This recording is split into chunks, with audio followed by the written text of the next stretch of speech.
Oke, kita mulai kelasnya ya. Jadi minggu kemarin udah UTS ya. Sekarang kita pembahasan dulu eh, tentang UTS kemarin. Kita jawab soalnya. Jadi nanti kalau udah selesai saya koreksi satu-satu, nanti saya kirim balik ya ke mbak-mbaknya untuk UTS-nya. Jadi biar tahu nilainya gitu ya. Tapi untuk malam ini kita bahas dulu jawabannya.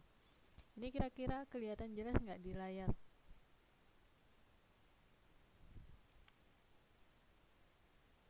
Oke.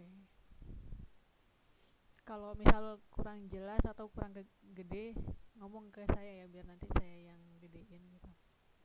Nah, soal pertama, membaca intensif. Sebelum kita bahas ini, ada kesulitan gak sih kemarin ngerjain UTS-nya? Mbak Siti, Mbak Rara, Mbak Murti nih, ada kesulitan gak kemarin ngerjain? Enggak ya, saya kira karena jawabannya ada di buku semua ya, gampang-gampang kok. Iya, alhamdulillah nggak ada. Oke. Nah, yang pertama, membaca intensif. Ini juga udah saya jelasin ya, membaca intensif adalah, nah di sini jawabannya B ya. Saya lingkari deh. Pada benar kan ya? Kalau membaca intensif adalah membaca yang dilakukan secara teliti. Ini sudah bisa ditebak dari katanya sendiri ya, intensif. Intensif itu kan secara seksama, teliti gitu. Jadi nggak usah mikir yang susah-susah karena ya membaca intensif itu kegiatan membaca yang dilakukan secara teliti. Kemudian nomor 2, gagasan pokok suatu teks adalah. Nah, ini kira-kira kemarin ada yang ini nggak terkecoh kan? Nah, iya jawabannya A, topik atau tema dari sebuah teks. Weh, ya benar. Kemudian nomor 3, membaca ekstensif diperlukan untuk. Nah, ini berarti kebalikan dari membaca intensif ya. Kalau membaca intensif itu membaca secara teliti, sedangkan membaca ekstensif itu kebalikannya, berarti dia membacanya secara sekilas saja. Berarti untuk apa sih dia membacanya untuk sekilas? Karena iya, mengetahui informasi dalam waktu yang terbatas. Kalau yang akan untuk memahami teks secara mendalam ini kan bagian dari membaca intensif ya. Kalau memudahkan kita dalam membaca sebuah artikel ini bukan definisi dari membaca ekstensif ya. Nah, ini kemarin ada yang message saya nih untuk nomor 4 sama nomor 5. Nomor 4 sama nomor 5 kemarin ada yang bingung ya, gimana nih Miss ngerjainnya gitu. Untuk nomor 4 sama nomor 5 kita mengacu di kalimat ini ya. Jadi ini tuh indeks yang ada di buku. Ini soalnya juga ada di buku nih.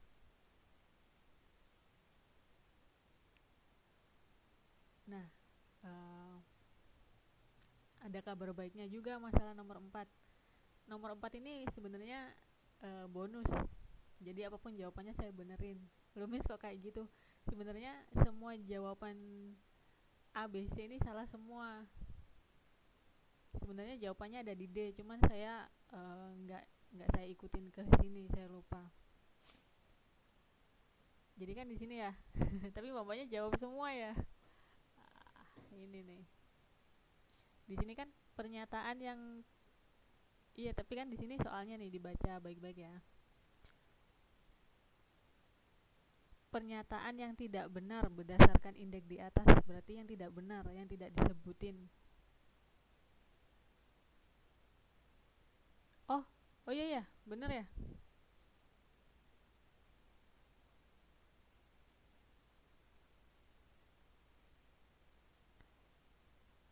Oh iya iya, bener bener bener. Terima kasih Mbak Siti udah diingetin.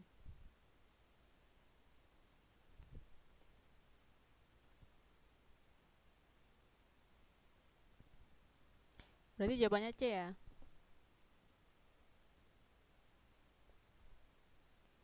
Mata saya berarti yang agak ini nih, harus diperiksa ulang.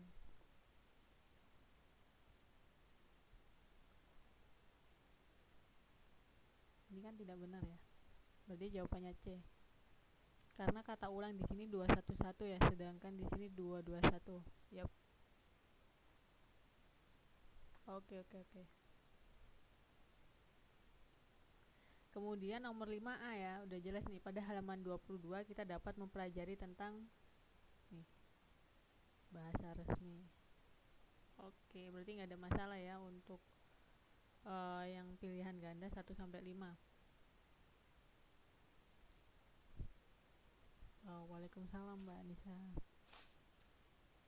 Berarti gampang ya, udah kejawab semua. Terus kemudian itu berarti ini saya koreksi lagi ya. Nomor 4 tadi jawabannya C ya.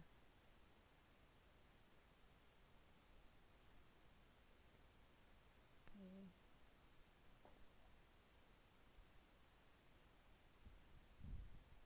Kemudian yang nomor 6. Buatlah masing-masing satu contoh kalimat yang mengandung opini dan fakta. Ini bebas ya mbaknya buat kalimatnya. Cuman di sini saya kasih contoh juga, contoh opini sama fakta. Kalau dari definisinya kan fakta itu hal-hal yang sudah terjadi atau memang aktual, bukan fiktif. Sedangkan opini itu merupakan pendapat kita sendiri. Kalau di sini saya kasih contoh, cuaca di Taiwan tidak menyenangkan. Di sini tidak menyenangkan kan anggapan dari satu orang dengan orang lain itu pasti berbeda. Menyenangkannya tuh menurut siapa. Nah, ini termasuk opini. Kalau faktanya gimana? Faktanya berarti gini, berdasarkan info cuaca dari pemerintah Taiwan, suhu berkisar 15 sampai 11 derajat Celcius. Ini fakta karena memang sudah ada datanya. Itu bedanya. Kalau kemarin mbaknya bikin gimana tuh? Soalnya sejauh ini belum saya koreksi ya punya mbaknya, soalnya banyak banget.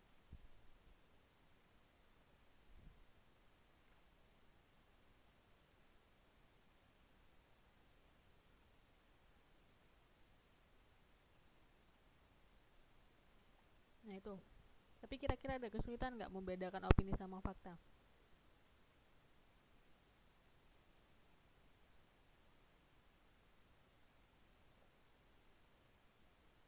Enggak ya, tapi hati-hati mengecoh ya antara fakta sama opini.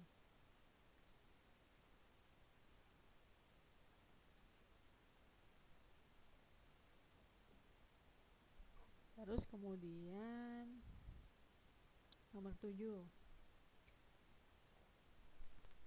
Nah, mengapa sebuah data disajikan di dalam bentuk tabel atau grafik? Jawabannya simpel juga nih, dan di buku ada juga.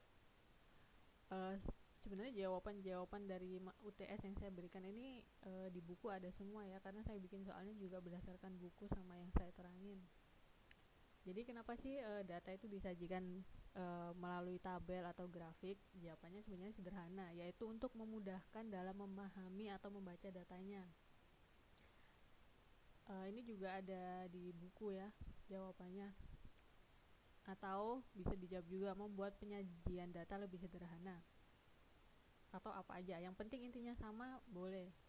Misal ada pertanyaan, Miss jawaban saya kalimatnya beda gitu, kata-katanya beda, tapi intinya sama gitu, gimana? Kalau intinya sama ya saya benerin nanti. Yang penting kan intinya ya. Jadi intinya cuman itu, tabel data disajikan dengan tabel atau grafik itu sebenarnya untuk memudahkan kita. Kalau mbaknya misal jawab untuk memudahkan memahami data gitu aja, udah saya benerin kok, jadi nggak usah panjang-panjang. Kalau kemarin saya lihat sekilas gitu, ada jawabannya mbaknya panjang-panjang gitu ya. Tapi sebenarnya nggak usah panjang-panjang juga, nggak apa-apa yang sederhana gitu. Atau membuat penyajian data lebih sederhana, itu udah saya benerin juga.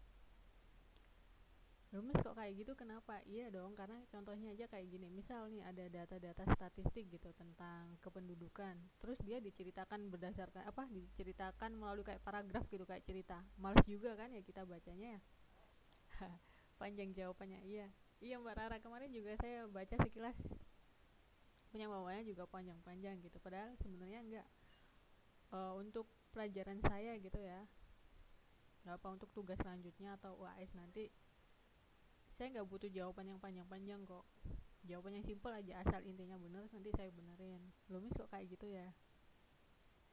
Iya dong, jadi pertama nih karena esensi kita belajar itu sebenarnya ngerti kan. Kalau mamanya udah ngerti gitu kan, jawab intinya aja udah saya benerin gitu, nggak perlu yang berbelit-belit basa-basi, nggak apa-apa. Yang kedua, mamanya juga sibuk kan nanti, jadi saya tuh mikirnya kalau ngasih tugas ya jawabannya simpel aja gitu, jadi biar cepet selesainya. Sebenarnya itu aja gitu. Sama di kelas yang lain juga kan saya ngajar bahasa Indonesia di kelas lain juga, itu juga gitu, panjang-panjang juga jawabannya, cuman saya jelasin juga nggak perlu panjang-panjang karena kan tugas dari saya kan emang nggak bikin artikel ya. Nggak usah khawatir Mbak Rara, yang penting itu intinya buat saya ya, kalau saya ngajar mbaknya udah paham intinya, ya udah berarti kan ilmunya sudah tersampaikan gitu ya, nggak usah yang berbelit gitu, nggak usah.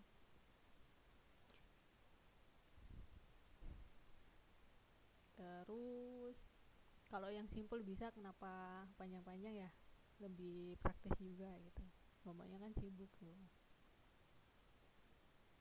Terus nomor 8, nomor 7 udah ya? Nomor 7 ada yang punya jawaban lain nggak? Tapi intinya untuk membuat penyajian data lebih sederhana aja gitu.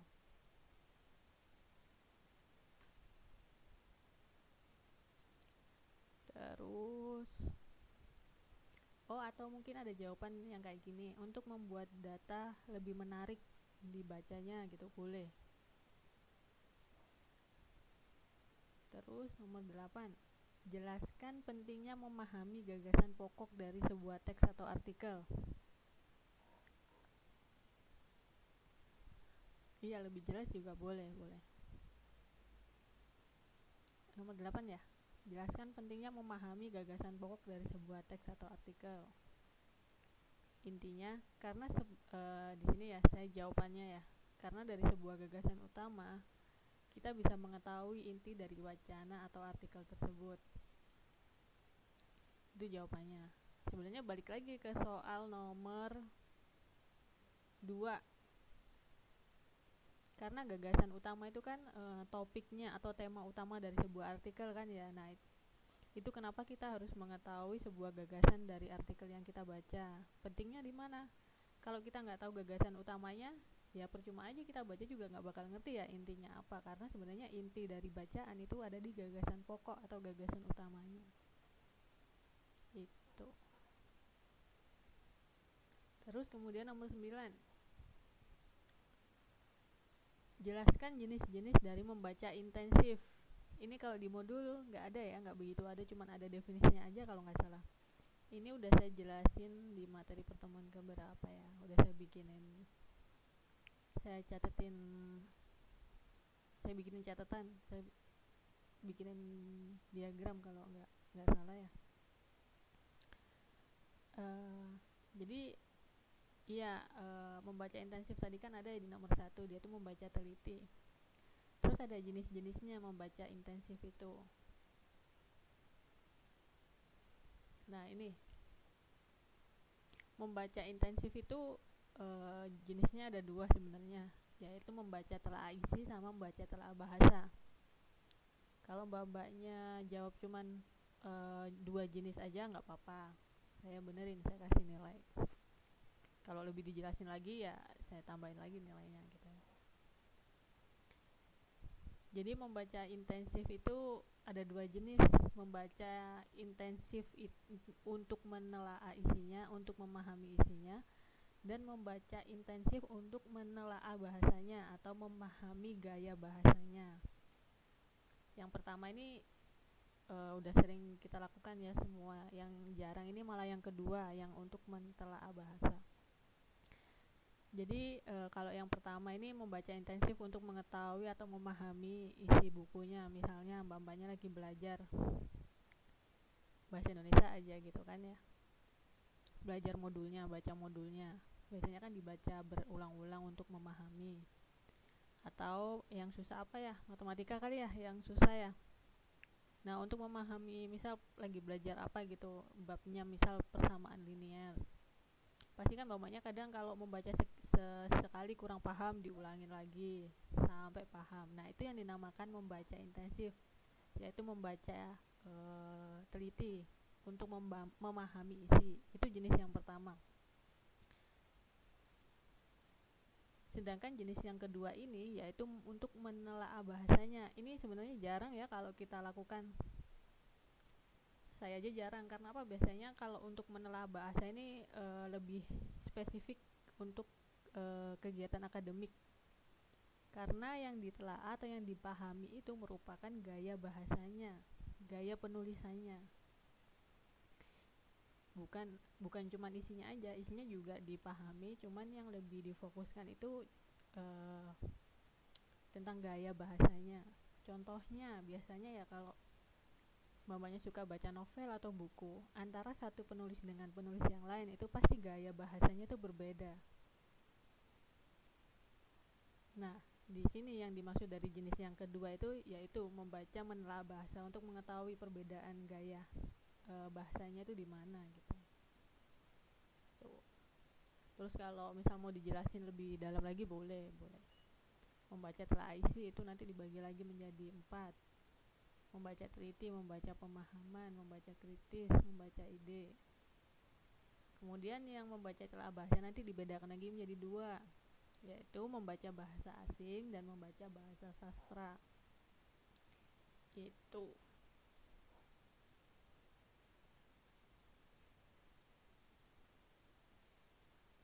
agak susah ya kemarin yang nomor 9 ini.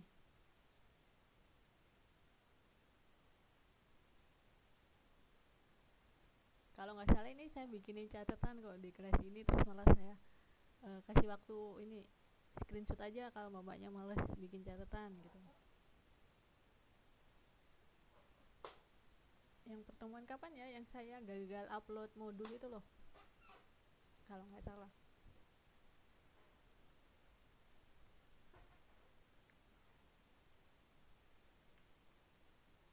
Terus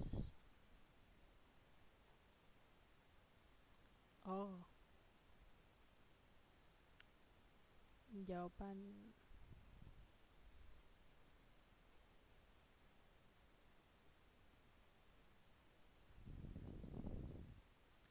slide yang mana Mbak Rara? Bukan di slide, di pertemuan berapa ya, lupa saya. Pertemuan yang waktu itu saya nggak bikin slide, tapi saya mau upload modul, cuman modulnya karena gede nggak bisa, terus akhirnya saya bikinin catatan satu-satu, saya gambarin kok. Saya inget saya gambarin diagramnya gitu.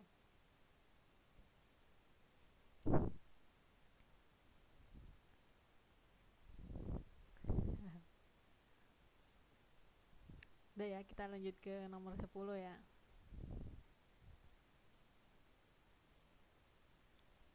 Nomor 10. Sebutkan ciri-ciri dari sebuah paragraf. Nah, ini juga simpel banget jawabannya nih.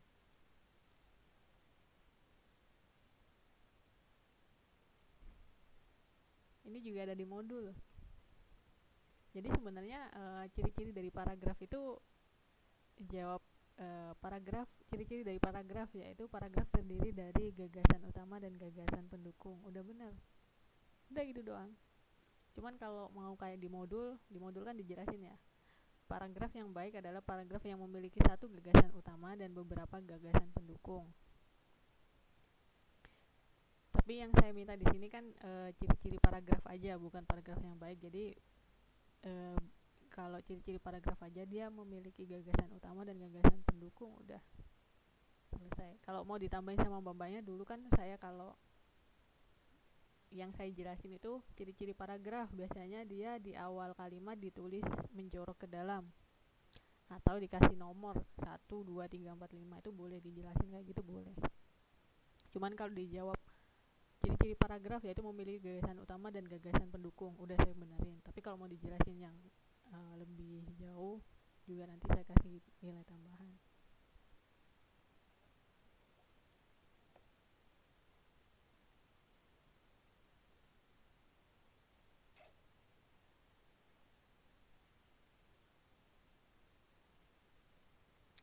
Nah, sejauh ini nih kan udah kejawab semua nih soal UTS-nya. Gimana kira-kira pendapatnya mamanya? Wah iya ternyata saya lupa miss gini, ternyata oh iya ya kenapa ya gini.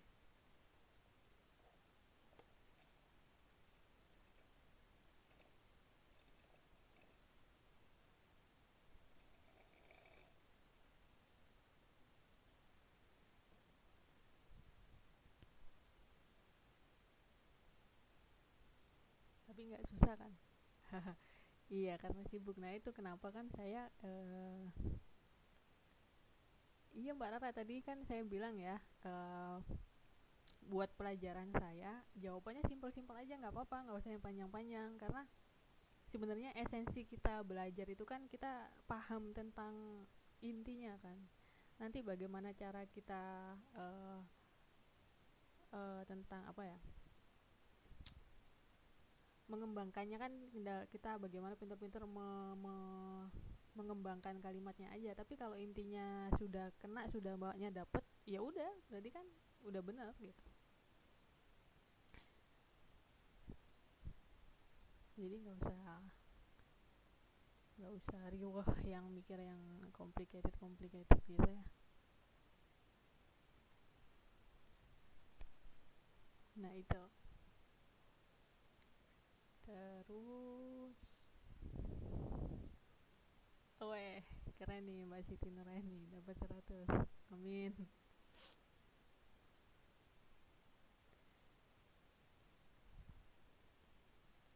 Tapi kalau dapat 100 nggak dapat hadiah dari saya ya, bingung juga nanti saya ngirim hadiahnya juga kan berat di ongkos kirimnya ya. Nanti kalau yang dapat 100 semua satu kelas, aduh bangkrut sayanya.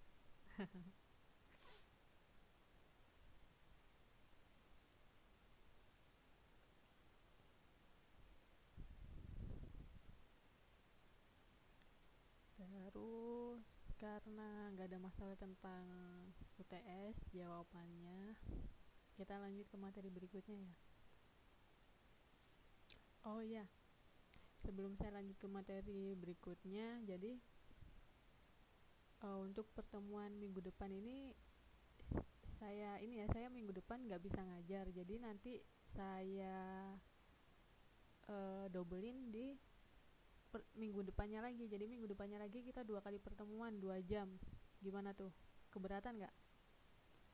Jadi minggu depan kosong, minggu depannya lagi kita 2 jam.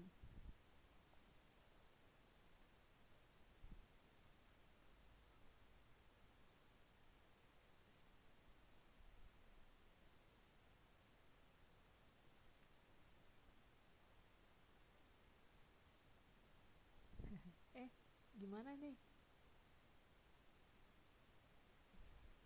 Nggak apa-apa ya? Soalnya saya hari Kamis besok insya Allah mau ke luar kota juga, jadi nggak bisa ngajar malam.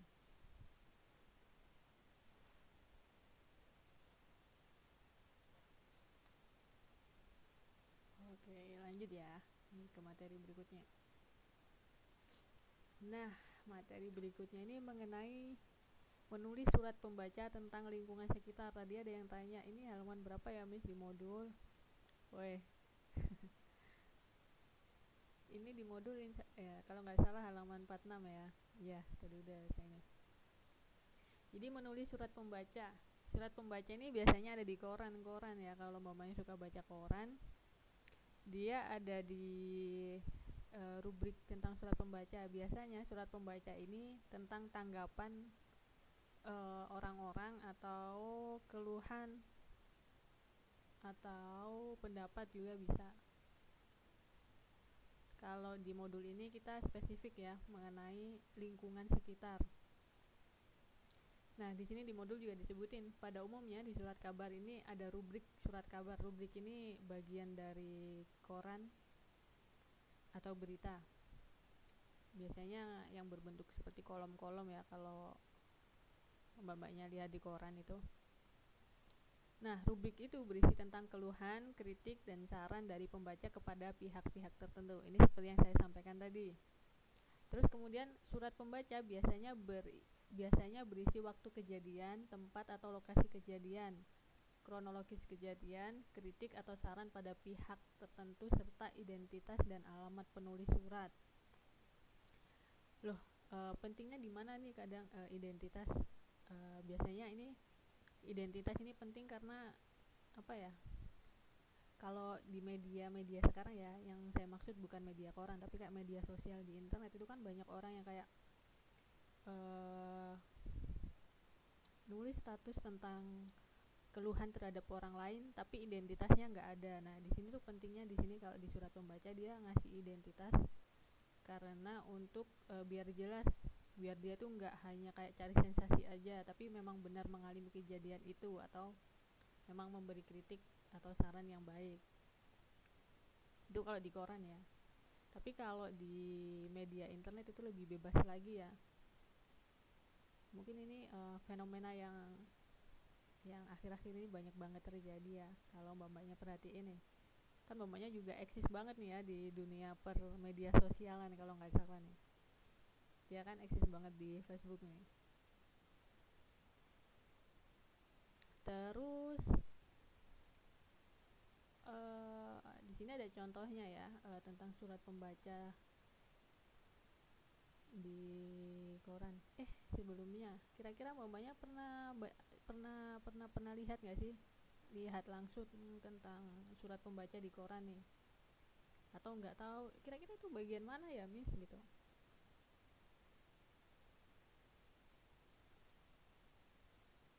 Pernah lihat nggak di koran?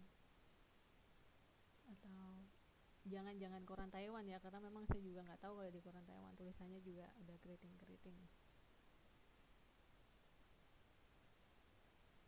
Biasanya dulu kalau di koran Indonesia tuh dia ada di satu kolom gitu, bagian kanan atau kiri, cuman satu kolom aja ke bawah gitu, tentang keluhan atau kritik atau saran biasanya gitu.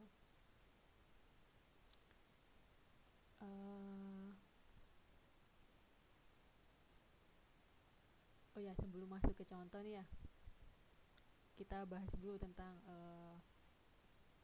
bedanya surat pembaca di koran sama yang fenomena yang terjadi di akhir-akhir ini di media sosial. Kenapa sih perlu saya bahas di sini? Karena hampir saya dan bapaknya juga ini kan pengguna media sosial ya, yang aktif. Maksudnya aktif ini kita juga sering nulis status dan baca juga, dan hampir tiap hari kan buka internet ya. Kalau yang untuk di internet, di media sosial itu juga perlu berhati-hati kalau menulis sesuatu ya. Contoh aja, kalau mbaknya ingat dulu ada kejadian yang ada seorang ibu-ibu ya, siapa sih namanya dulu, Rita atau siapa, yang tentang dia melahirkan di sebuah rumah sakit. Terus dia menulis di blognya tentang keluhannya terhadap rumah sakit tersebut, yang kalau nggak salah waktu melahirkan ya terjadi apa gitu. Nah kemudian nah ini ingat Mbak Irin, kemudian ternyata rumah sakitnya nggak terima dia di apa namanya, dikeluhkan gitu kan, pelayanannya yang buruk. Nah kena somasi, akhirnya masuk penjara ya kalau nggak salah ya itu. Nah di situ tuh perlunya kita berhati-hati untuk menulis sesuatu ya. Apalagi sekarang media sosial itu kan cepet banget ya menyebar informasinya tuh cepet banget. Contoh yang paling baru-baru ini aja, contoh yang bapaknya udah baca belum, yang tentang petugas bandara yang membongkar barang bawaan penumpang ya kalau nggak salah. Ya itu baca juga ya. Nah itu juga kan cepet banget ya kalau kita baca di media, apalagi internet. Nah itu juga hati-hati, membedakan tadi, balik lagi kayak membedakan opini atau fakta. Terus kita kan nggak boleh asal percaya aja, apakah itu benar fakta atau apakah itu cuma opini aja. Nah itu.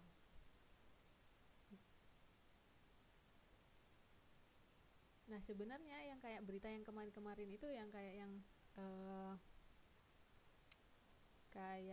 di bandara aja contohnya, itu sebenarnya bisa jadi kalau dia menulis di koran secara resmi gitu, bisa jadi itu jadi surat pembaca gitu ya, tentang keluhan. Karena di sini definisi dari surat pembaca itu bisa jadi tentang keluhan, kritik, atau saran dari pembaca kepada pihak-pihak tertentu. Pihak-pihak tertentu ini nggak terbatas sebenarnya ya, asal kejadiannya benar aja, fakta emang belum terjadi, nggak ada fitnah, nggak ada unsur provokasi, ya nggak apa-apa.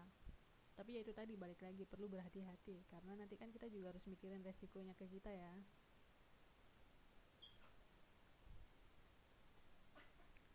Nah, di sini ada contoh tentang surat pembaca. Ini mau dibacain nggak? Kira-kira ada yang mau bacain nggak tentang surat pembaca ini? Nggak banyak ya, cuma 3 paragraf aja kok. Weh, Mbak Rara, siap.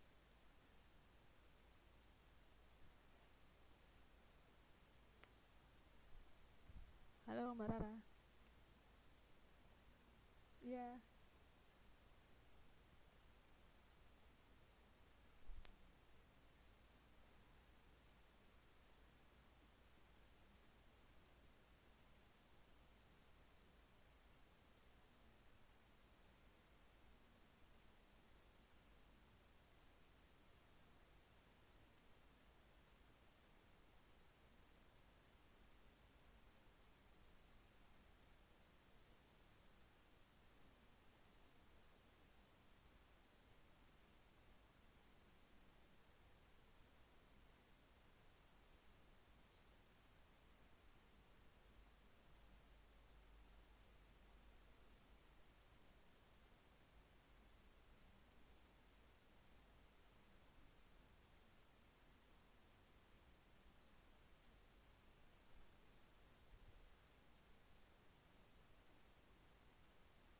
Iya, makasih. Iya, makasih Mbak Rara.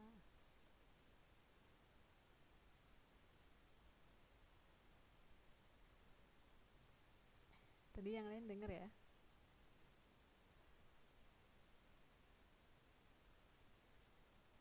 Weh. Ya, terima kasih ya buat Mbak Rara udah dibantuin baca. Nah, di sini bisa kita perhatikan ya di contoh ini ya. Tadi kan disebutin kalau di surat pembaca itu harus ada identitas sama alamatnya. Alamatnya sebenarnya nggak perlu jelas juga, alamat rumah, RT berapa, RW berapa, kelurahan apa, kecamatan apa, nggak perlu jelas. Cuman di sini harus ada nama. Kalau di sini kan disebutin ya, nama Zulkifli Bengkulu. Nah, ini harus. Terus kemudian harus ada, kalau di surat pembaca disebutin juga tanggal ya. Di sini juga ada di bagian terakhir yang Kompas, Sabtu 13 September 2008. Dia nyebutin tanggal juga. Jadi ini ciri-ciri sebuah surat pembaca. Tanggal di sini maksudnya yang paling bawah itu ya, yang Sabtu ini. Ini tuh tanggal dibuatnya surat pembacanya, tanggal dibuatnya. Sedangkan tanggal kejadiannya itu pada 14 Agustus yang lalu. Ini juga harus disebutin. Ini juga penting ya, karena informasi penting. Misal mamanya mau ngelaporkan sekarang di jalan tol mana sedang macet atau terjadi kecelakaan, sejauh ini yang terlihat kecelakaan antara ini dan ini, itu juga harus jelas. Sekarangnya biasanya disebutin sekarang itu tanggal berapa, Desember tanggal 17 atau tanggal berapa gitu. Atau siang ini tanggal ini di tol mana terjadi kecelakaan. Nah, itu juga harus jelas. Kemudian harus jelas juga di bawah dikasih nama yang melaporkan, terus lokasinya. Itu surat pembaca. Terus, oh iya, kalau nggak salah ya, saya pernah baca di Facebook itu ya, salah satu dari mbak-mbaknya itu pernah bikin surat terbuka gitu kalau nggak salah ya, tentang kejadian. Mbak Siti Nuraini ya, itu Mbak Siti yang bikin. Nah, sebenarnya itu juga bisa disebut surat pembaca ya, karena mengenai keluhan kalau nggak salah ya, kalau saya baca tentang sekilas ya, saya nggak baca lengkap sih, cuman baca sekilas saja. Tapi bagus karena di bawahnya dikasih nama ya mbak ya. Ya bagus lah, kata-katanya juga rapi, jelas. Cuman saya yang nggak begitu jelas tentang masalah utamanya apa gitu ya. Sebenarnya itu masalah utamanya apa ya kalau saya boleh tahu ya?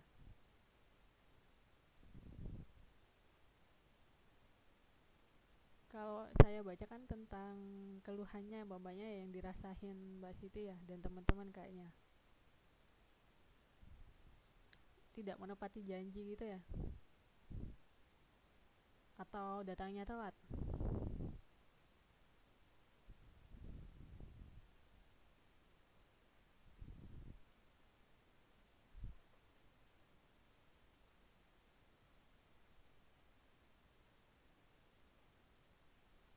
Yang nggak saya dapat itu ya, tidak menepati janji ya.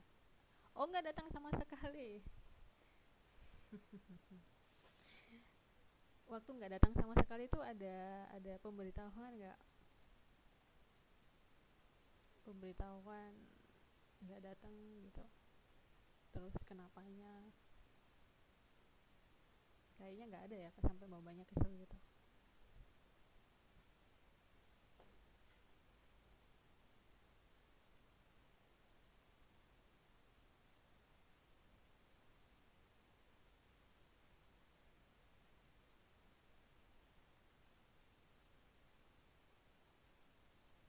Oh.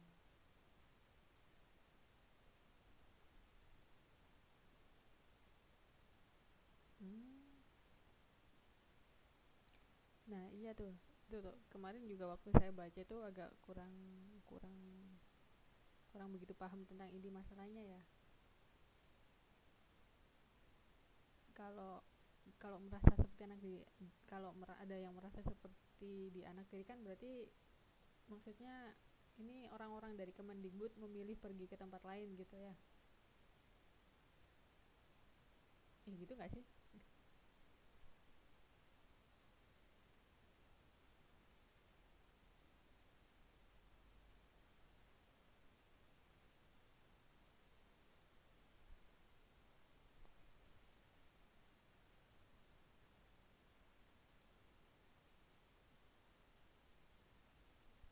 Terus kemudian setelah Mbak Siti Nuraini bikin surat terbuka, ada ini nggak, ada tanggapan dari siapa gitu, dari ketua yayasan atau dari pihak Kemendikbud atau dari siapa?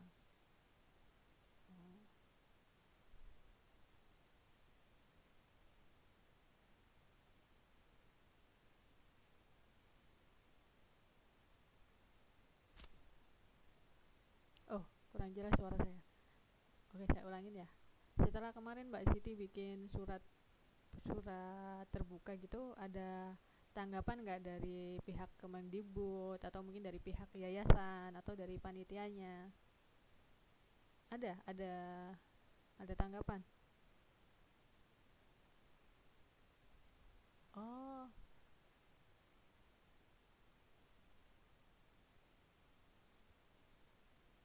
gimana tuh tanggapannya?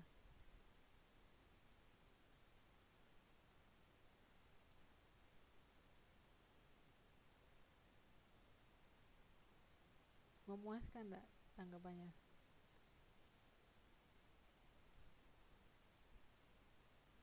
Oh, ya berarti kayak saya gitu ya, orang jadi nggak begitu paham tentang masalahnya.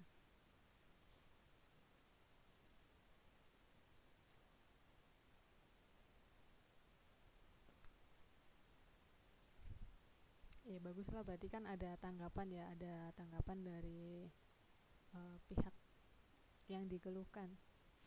Nah sebenarnya eh, apa ya, saya nggak perlu jelasin yang oh, nggak perlu jelasin yang panjang lebar karena kemarin juga sudah ada contoh yang Mbak Siti Nurani juga bikin surat terbuka, itu udah bagus. Salah satu sebenarnya itu juga salah satu bagian dari surat pembaca ya, mengenai keluhan kan ya, bener nggak saya mengenai keluhan kan yang kemarin. Karena karena surat pembaca sendiri itu isinya juga mengenai keluhan, kritik atau saran terhadap pihak-pihak tertentu. Nah, kalau di kasusnya maba di sini kan keluhan dari mabanya ke pihak Kemendikbud ya, Kemendikbud. Nah, iya, amin.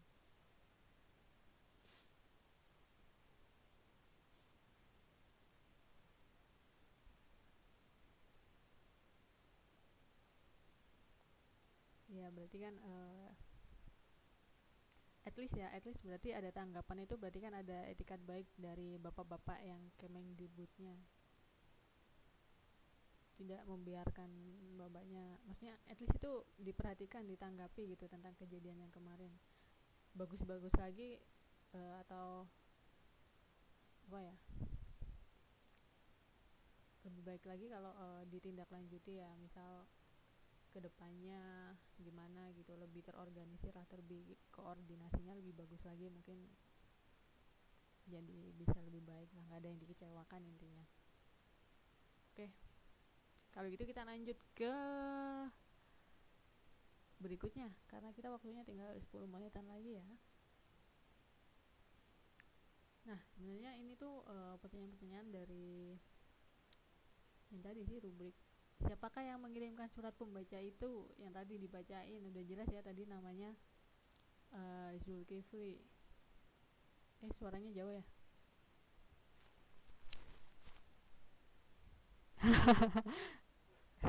Iya, buku tuh kemarin yang bikin surat terbuka. Enggak, di sini kita jawab yang dari teks yang ada di modul yang dibacain Mbak Rara tadi. Dari surat pembaca surat pembaca tadi, siapakah yang ngirim surat pembaca itu? Di sini udah jelas ya, Zulkifli tadi namanya. Zulkifli.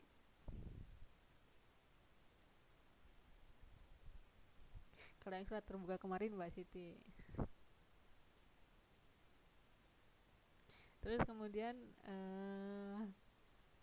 apakah yang dikeluhkan dalam surat pembaca itu? Yang di sini dulu, yang di modul, yang dikeluhkan apa nih kira-kira nih?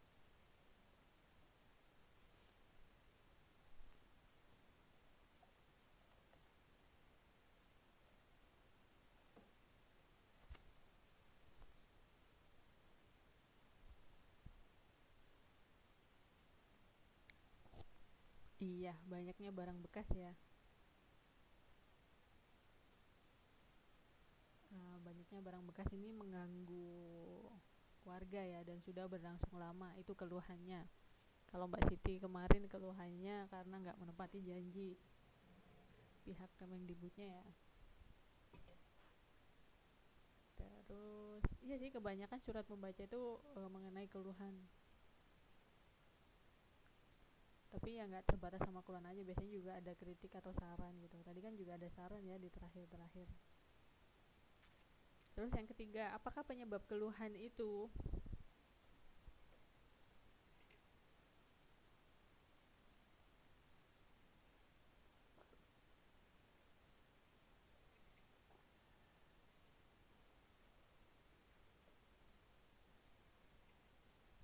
Apa nih penyebabnya nih? Kalau yang di sini, yang di surat pembaca ini tadi, yang di modul keluhan, penyebab keluhannya itu karena kan sudah mengganggu ya, barang bekasnya tadi sudah mengganggu warga sekitar saking banyaknya dan juga sudah lama.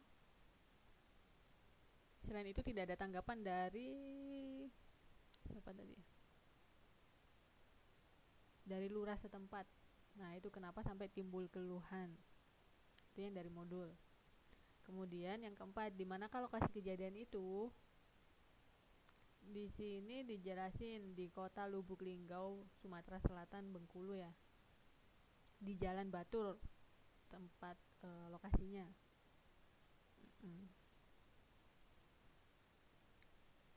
Terus yang terakhir, kepada siapakah surat keluhan itu ditujukan? Nah, ini kira-kira kepada siapa nih? Kalau yang di modul kira-kira tahu nggak kepada siapa?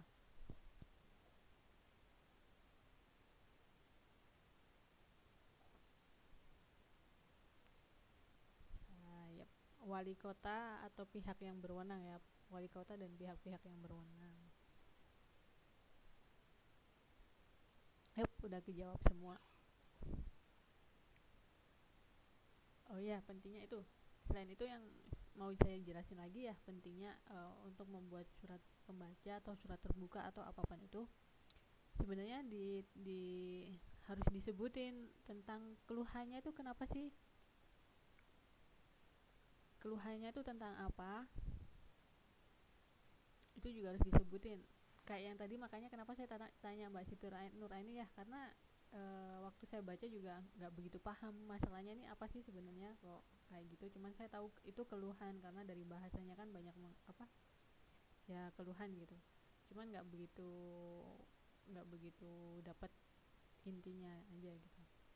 Jadi sebenarnya kalau membuat surat pembaca itu ada tanggalnya, terus kejadiannya, kemudian ditujukan kepada siapa, itu ya. Ini tadi kan udah jelas ya, ditujukan kepada wali kota dan pihak berwenang. Keluhannya kenapa sih di sini, kalau di modul ini keluhannya karena barang bekas itu sudah banyak dan sudah terjadi lama dan tidak ada tindakan dari lurah setempat, makanya sampai orang ini bikin surat pembaca. Nah, keluhannya tentang apa? Tentang barang bekas yang menumpuk. Tuh. Cuman tadi saya balik lagi ke yang saya cerita di awal. Kalau zaman sekarang agak harus berhati-hati ya kalau menulis sesuatu ya di media sosial apalagi.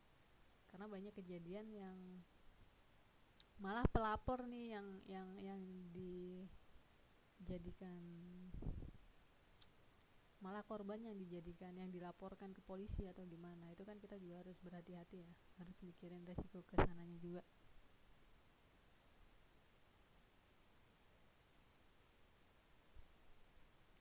Nah, sejauh ini tentang surat pembaca ada pertanyaan nggak?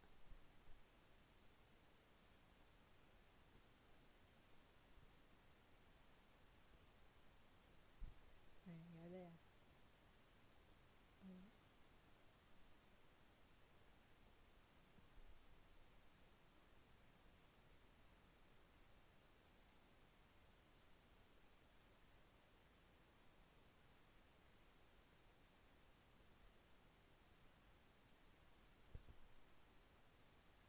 Yang lain gimana?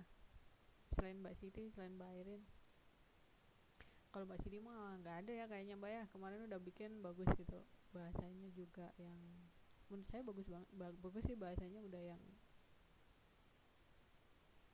nggak berbelit-belit gitu ya.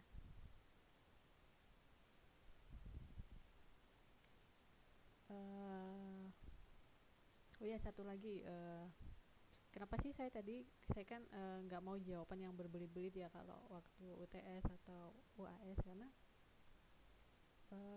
gini, ada survei yang menyatakan, statistik nih ya, di antara orang Asia, orang Malaysia, orang Singapura, orang Thailand, orang Indonesia, orang Indonesia ini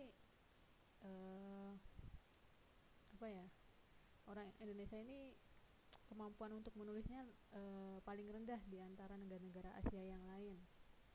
Survei diambil dari diambil dari tes writing bahasa Inggris. Jadi sebenarnya kalau kita nulis tentang sesuatu artikel itu nggak boleh berbelit-belit, harus to the point. Itu berdasarkan survei ya, itu fakta ya, bukan opini saya, karena memang ada surveinya. Kalau bapaknya nggak percaya nanti bisa di googling di internet tentang writing. Kalau nggak salah itu surveinya tentang IELTS. Jadi kemampuan kita orang Indonesia itu kalau nulis itu, oh ya, kalau nulis itu jadi suka berbelit-belit, nggak to the point gitu. Itu kelemahan kita. Dan itu kenapa juga banyak orang di Indonesia yang sebenarnya orang-orang di Indonesia ini pinter ya, banyak orang-orang pinter di Indonesia, cuman kadang mereka susah untuk melanjutkan sekolah ke luar negeri karena masalah writingnya kurang begitu bagus, karena emang pemikirannya juga suka berbelit-belit. Suara saya nggak jelas ya?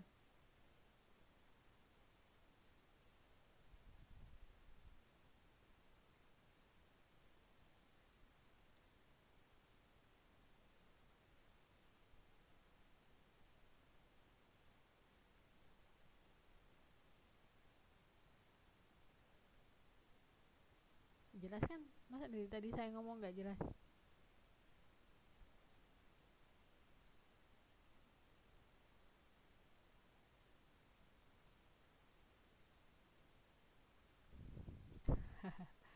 Oke.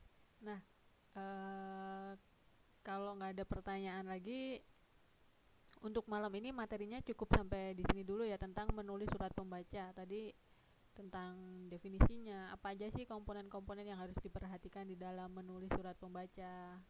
Terus apa sih surat pembaca itu gitu ya.